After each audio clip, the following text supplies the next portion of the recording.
What's good, YouTube? It's your boy, Blue Blood Sports TV, back at y'all with another one.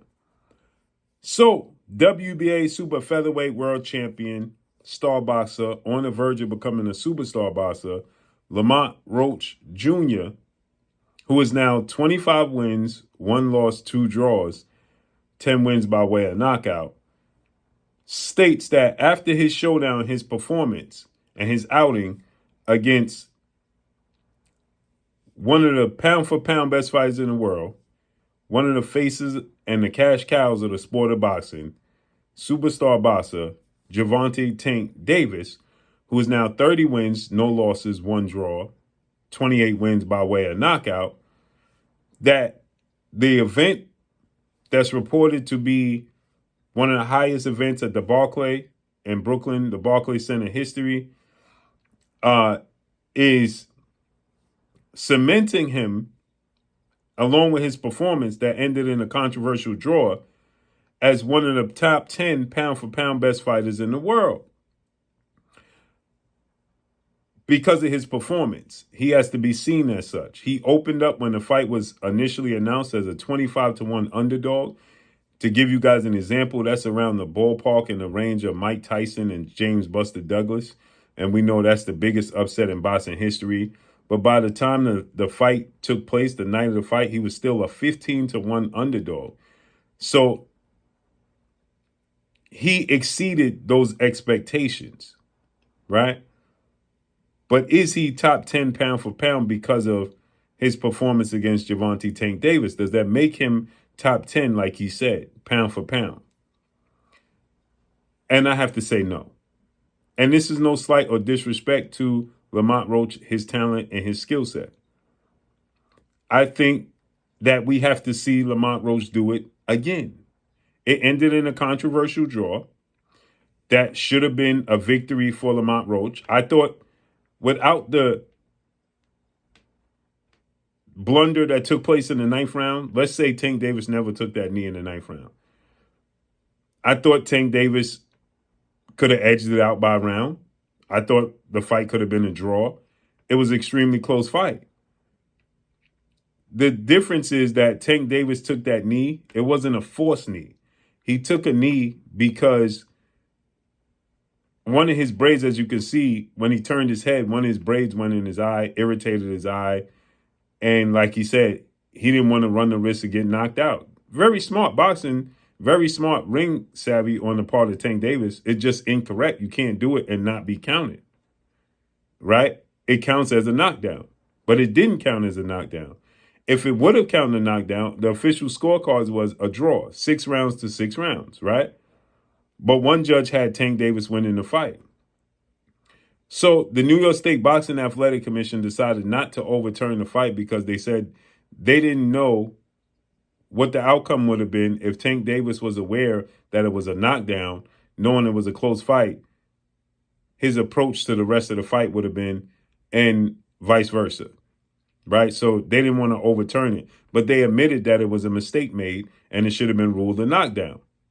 Well, if that's the case, that's an extra point that goes to Lamont Roach. The fight was 114-114 on 2 judges' scorecards. You count the knockdown, that's an extra point. That makes it 115-115, 115-114 in favor of Lamont Roach. He wins the fight by a majority decision. So therefore, I thought it was an extremely close fight, and he should have gotten the nod because of that. But as far as his performance, yes, he exceeded the expectations of many people, including myself. But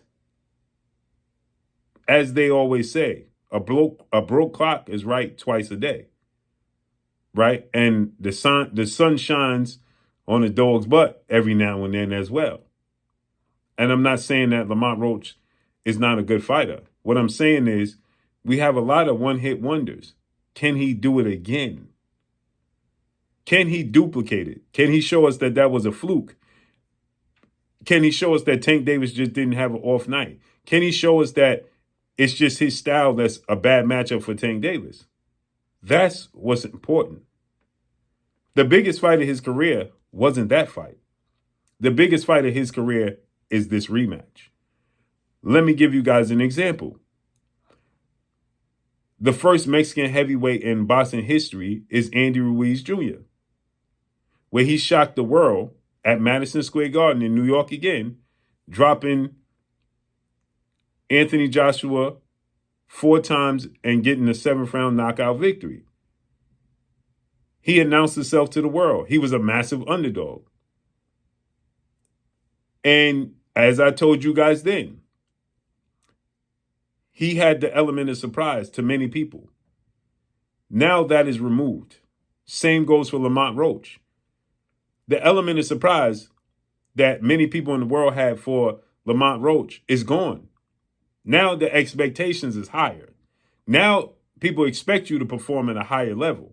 You had no pressure on you, right? You was playing with house money. Same with Andy Ruiz. And Andy Ruiz, from that first fight with Anthony Joshua to today's time, outside of his performance with Luis Ortiz, where he got dropped multiple times in that fight, he completely pooped the bed. He never returned to the form of the fighter that he was against Anthony Joshua in the first fight. In the rematch, he was 300 pounds. He didn't show up.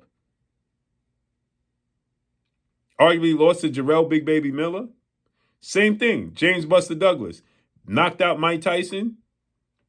What did he do against Holyfield in the rematch? Nothing.